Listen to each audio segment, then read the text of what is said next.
La palabra persona deriva del verbo latín personare, el cual significa producir sonido. Persona se le denominaba a las máscaras que usaban los actores romanos en los coliseos para poder simular alegría, tristeza, enfado, dándoles una personalidad. Ahora, para el derecho, persona vendría a ser aquel sujeto que tiene derechos y obligaciones. Según la doctrina enfocada en derecho romano, existen dos tipos de personas, una persona física y una persona moral. Pues ahora hablaremos sobre la persona física, porque yo soy Fernando Abanto y esto es Lege Reus. El derecho hace una diferencia muy notable entre hombre y persona. Hombre es el ser dotado de alma racional, que reside en un cuerpo humano, mientras que persona es el hombre considerado en cierto estado. Es por eso que en Roma no todo ser humano es considerado persona. Para tener la personalidad completa era necesario reunir tres elementos o estatus. El status libertatis significa ser libre y no esclavo. El status civitatis significa ser ciudadano romano y no peregrino. Mientras que el status familiaris significa ser jefe de familia y no estar bajo ninguna potestad. La pérdida de dichos elementos traía como consecuencia una disminución de la personalidad, llamada capitis diminutio. La existencia de la persona física comienza con el nacimiento, siendo necesario que nazcan vivas, tengan figura humana y probabilidad de vivir. Por una ficción, el propio derecho considera al ser humano concebido en atención a todo aquello que en su beneficio se trate, como si hubiera nacido para adquirir derechos determinados, en este caso, derechos sucesorios, sujetos a la condición de nacer con vida. En el derecho romano existen dos teorías acerca de las condiciones que deberían reunir el recién nacido para poder adquirir derechos. Los procurellanos sostenían que el niño debería gritar o llorar al nacer, mientras que los sabianos opinaban que era bastante que el recién nacido hubiera respirado. Justiniano, al hacer su compilación, se inclinó por esta teoría, la de los sabianos, además que este emperador decidió que basta que el niño naciese con vida para adquirir los derechos sucesorios, que le corresponderían aunque luego murieran. Y si hacemos un contraste con el derecho peruano, en el Código Civil de 1852, específicamente en el artículo 4, decía que el nacido y el que está por nacer necesitan, para conservar y transmitir estos derechos, que su nacimiento sea verificable pasados 6 meses después de su concepción, que vivan cuanto menos 24 horas y que tengan figura humana.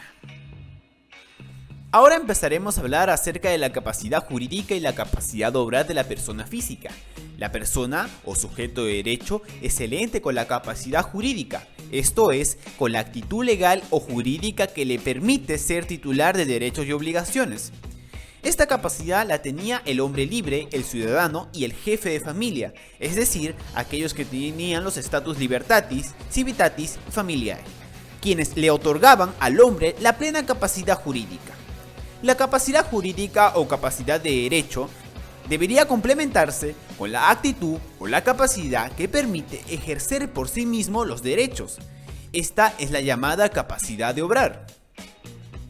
La falta de capacidad constituye la incapacidad, que puede ser de derecho, cuando la persona carece de la actitud legal para ser titular de algún derecho, o de hecho, si la falta de actitud jurídica para ejercer por sí misma sus derechos. La incapacidad de obrar puede ser absoluta o relativa, según que el incapaz esté legalmente impedido del ejercicio de todos sus derechos o de alguno de ellos.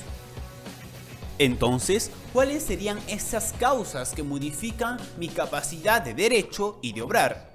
Dentro de las causas modificadoras de la capacidad de derecho podemos encontrar el honor civil. Por ejemplo, si cometemos algún tipo de delito podemos ser acusados por infamia. Esto va a repercutir sobre nuestra capacidad de derecho. Lo mismo pasaría, por ejemplo, en la condición social. Recuerden que existía una pugna entre los patricios y los plebeyos, lo cual a veces impedía la manifestación de ciertos derechos. Lo mismo pasa con el domicilio y la profesión. Con la religión, por ejemplo, los cristianos y los herejes. Ahora, ¿cuáles serían las causas que modifican ya no mi capacidad de derecho, sino mi capacidad de hecho? Encontraríamos, por ejemplo, la edad. ya que dependiendo de este, se consideraría una incapacidad absoluta o relativa. Por ejemplo, un impuber menor a los 7 años de edad, o ya sea personas con problemas mentales, sería una incapacidad absoluta. En la incapacidad relativa estarían aquellos impubers que no alcanzan la pubertad. A eso podemos agregar la diferencia entre género masculino y femenino. Recordemos que en Roma había una preferencia hacia el hijo hombre que hacia la hija mujer. ¿Se acuerdan que en un inicio les hablé sobre aquella figura jurídica del capitis diminutio que es capaz de alterar tus estatus de personalidad? Por ejemplo, si pierdo mi estatus de libertad, caería en lo que sería la esclavitud. Pero no quisiera profundizar acerca de ese tema ya que lo tengo reservado para un video exclusivo de la próxima semana. Lo que sería con respecto a la disminución de mi ciudadanía, pues yo perdería el derecho de ser ciudadano romano y pasaría a ser un peregrino. Recordemos que en Roma, aquellos derechos que tenían sobre los ciudadanos romanos sería el derecho civil, y el derecho que regía sobre las colonias sería conocido como el derecho de gentes, una definición que ya aclaramos en el video de clasificación del derecho romano. Ahora, con respecto al estatus de familia, están presentes las figuras del sui juris y el alem juris. El sui juris sería aquel sujeto autónomo respecto a cualquier potestad familiar, el ciudadano que no tuviese ascendientes legítimos masculinos vivos o que hubiera sido liberado por la potestad paterna mediante un acto jurídico familiar llamado emancipación. Ahora, la persona sometida bajo el poder familiar, cualquiera fuese su edad o sexo, sería conocido como alem juris. Entonces, la alteración entre un estado y otro sería como el capitis diminutio, afectando al estatus familiar. Muy bien, creo que es suficiente contenido teórico con respecto a la persona física, pues ahora pasaremos a saludar a nuestros suscriptores. Un saludo para Luis Pablo Cenas Ábalos, para Roswood Esteban Díaz Namay y para Rafael Fernández Sánchez. Gracias por sus saludos. Si te gustó el video, no olvides compartirlo, darle un fuerte like, comentar para ser saludado en el próximo video y nos vemos hasta la próxima.